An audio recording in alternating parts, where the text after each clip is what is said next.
The UK's CMA just posted a surprising update today. I didn't expect this to come this week, but they talked about the sentiment from people who sent in letters about the Microsoft acquisition of Activision Blizzard.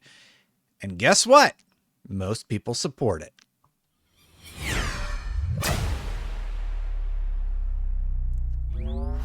We're going to dive in here in just a second, but first, hit that subscribe button, hit that bell to know when my content goes live. Thank you so much for watching. So I didn't read this ahead of time. I just thought we would read it together. Basically, Microsoft Activision Blizzard Phase 2 merger inquiry.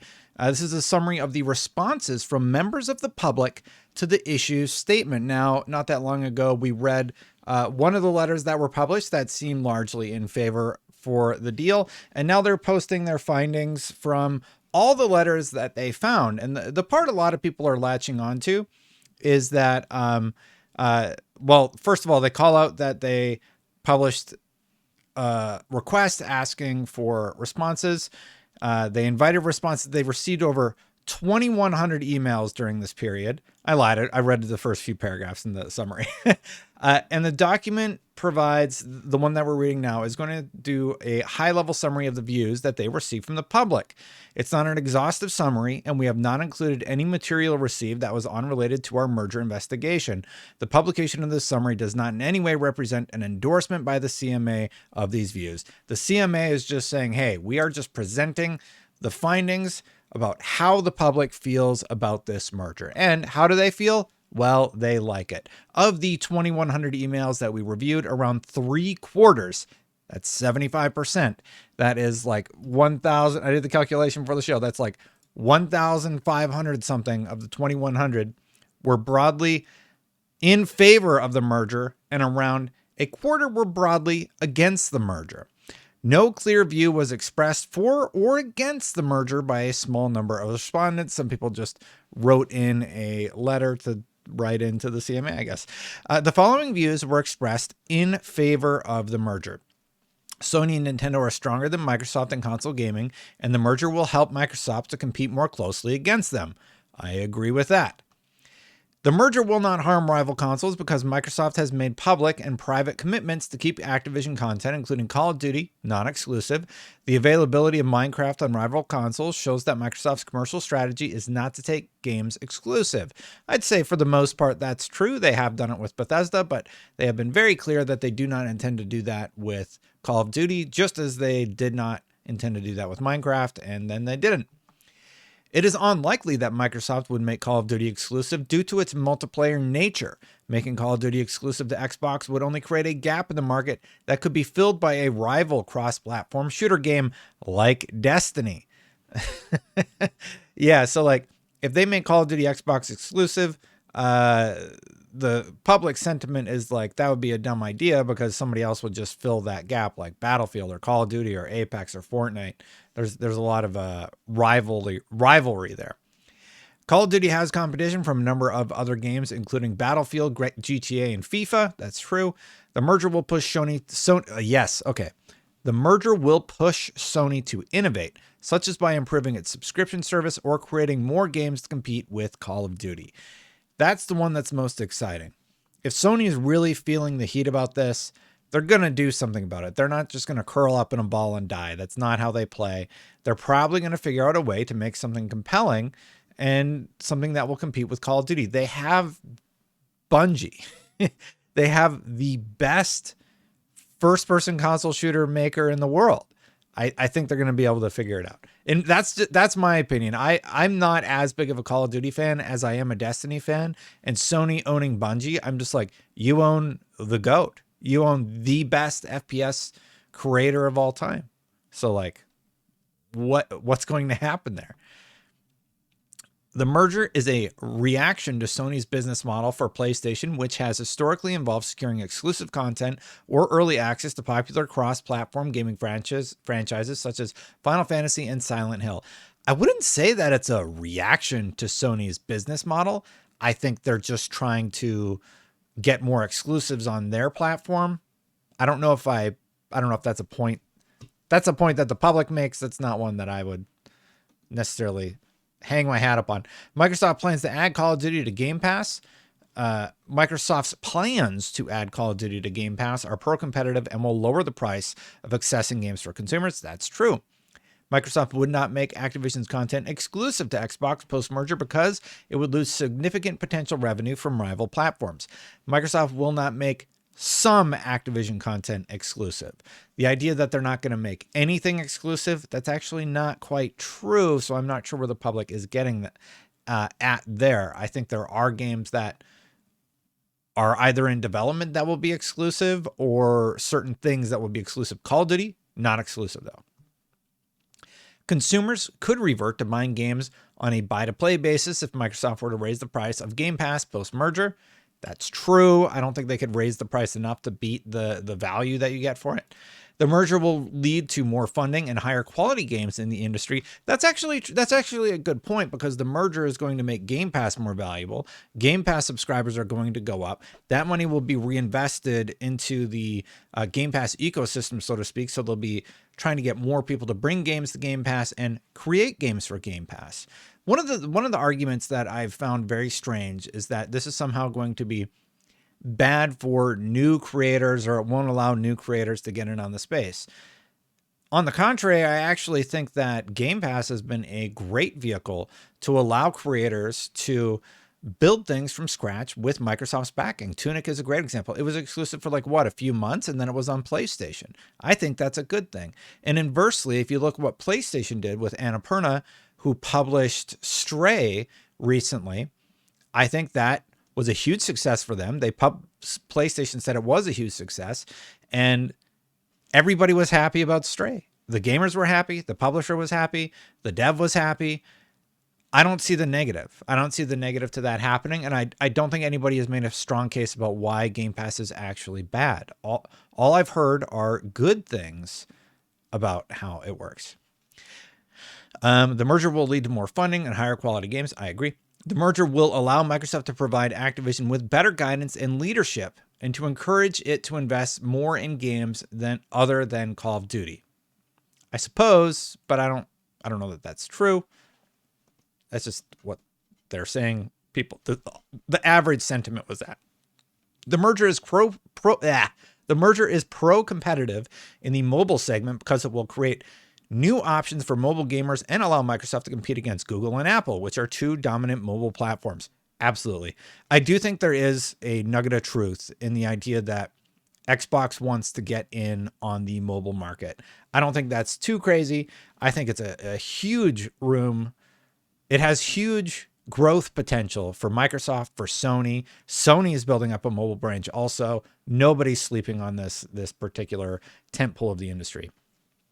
The merger will not create competition concerns in cloud gaming services because there are other potential competitors such as Netflix, and some industry participants have said they are not opposed to the merger, like people that are actually in the industry. Now we're going to go over why people think that it could be bad, and the list is a little bit shorter, but for the most part, I think the reasons that the merger should go through are apt. For me as a consumer, I'm just like, more games on Game Pass. That sounds great to me. Like, why wouldn't I want that? Better working conditions for people at Activision Blizzard, because Microsoft has made a commitment to make their the working conditions there better and continue focusing on correcting that issue. They've also had backing from two of the biggest unions in the United States who say, hey, this deal should go through with Microsoft. So that seems good to me. But here's why people are against it, according to the CMA. The following views were expressed against the merger. Microsoft is already dominant in PC operating systems, and this merger is an attempt to gain a similar position in gaming. That's a weird one to open with. What? They're already dominant in PC OS, and this merger is an attempt to gain a similar position in gaming. But who cares? Like, okay, yes, they have PC OS, right? They want a position in gaming, but they would still be second or third still in gaming. So the fact that they want to be at the table, that doesn't seem like an issue to anyone, I don't think. Microsoft has the resources to create an offering that competes with PlayStation exclusives without acquiring Activision. I think that's true. I don't. It's a really weird negative thing. Yes, Microsoft has plenty of great studios that are making great games that we're all very excited to see whenever they decide to release them, but that doesn't seem like a compelling reason to stop the merger. Yes, they have plenty of stuff that they could release, but Sony bought Bungie, so Microsoft's going to buy Activision because they have more money. I don't see how that's a good point. They're probably going to have better points in here. I don't understand why those are the first two. Those seem very weak in terms of the argument against. The merger would lead to consolidation, here it is, and would set a harmful precedent in the gaming industry of acquiring large publishers rather than encouraging organic growth. Again, two different strategies. Yes, organic growth is totally fine. Small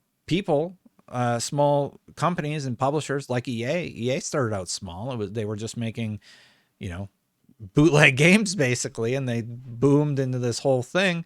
Activision started out small. Everybody started out small. And right now, the consolidation is happening.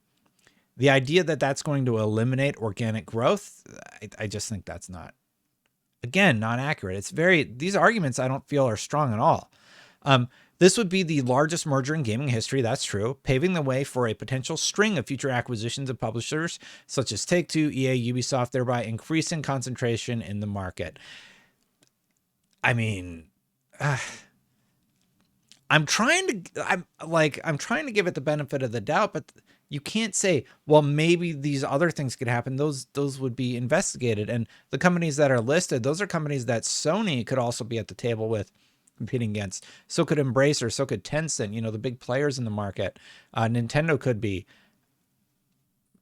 I've said this many times in my videos. I feel like we're at a reset point in the gaming market, and all these companies are going to get purchased. Like if they're looking to sell, it's going to happen whether we want it to or not. And let the chips land where they may, things will settle again. Companies will come and go. It's the same reason why you don't make a agreement for Call of Duty forever, right? Reasons because you don't know what the future holds. So that sentiment that, well, this could happen, sure it could, but that's a separate case that would have to be tried. Microsoft will make Call of Duty exclusive to Xbox just as it did with Bethesda after it acquired ZeniMax Media.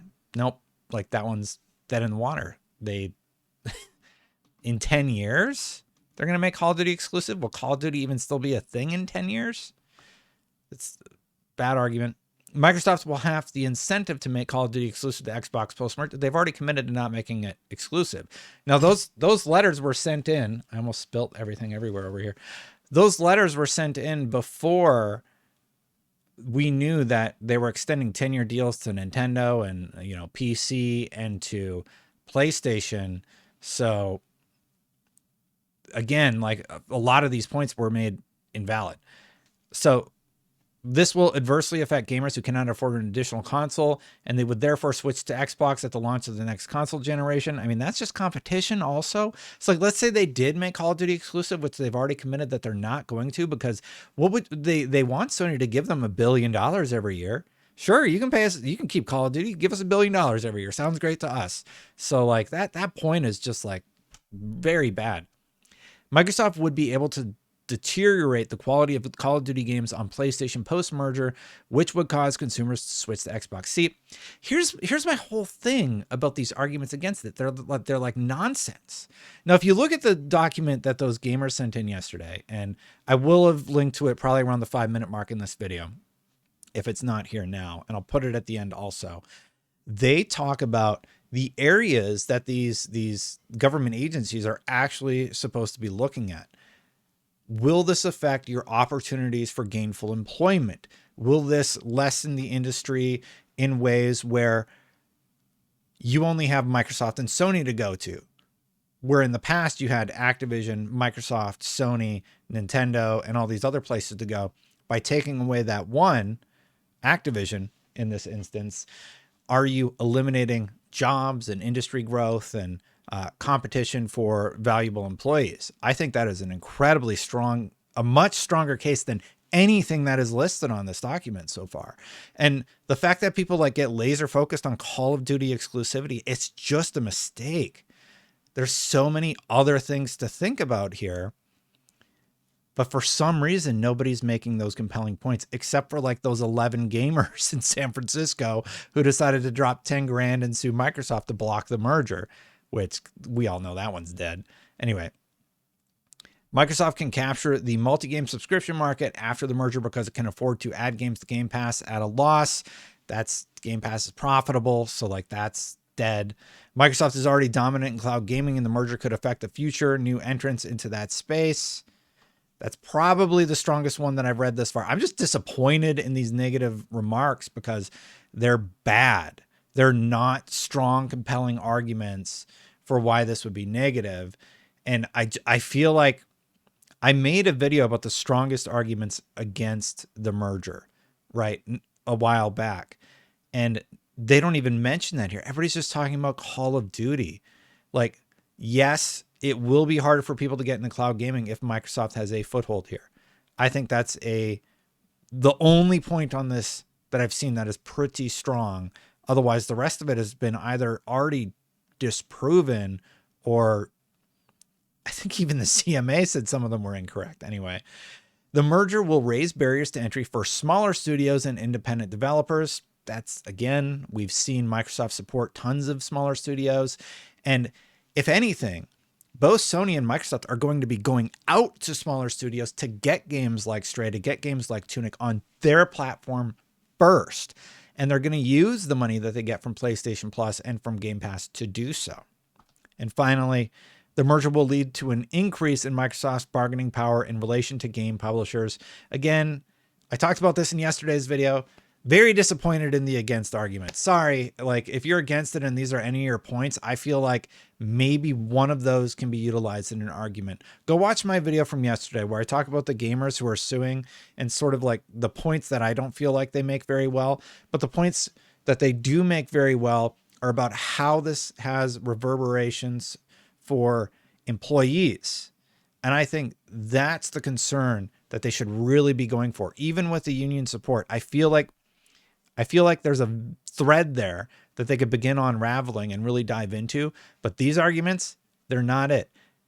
Microsoft gets better bargaining power. Yeah, so what? We get Final Fantasy exclusive once in a while. You know, like what would happen is Microsoft would have 50% of the market. Sony would have 50% of the market. They would compete against each other. I talked about the number of IPs at each company. If Activision goes through, they get like 59 IPs, which puts them pretty dang even to where Sony is. So I don't understand why it's okay for Sony to have 120 IPs and Microsoft is only allowed to have 75 and they have to figure out how to make those work.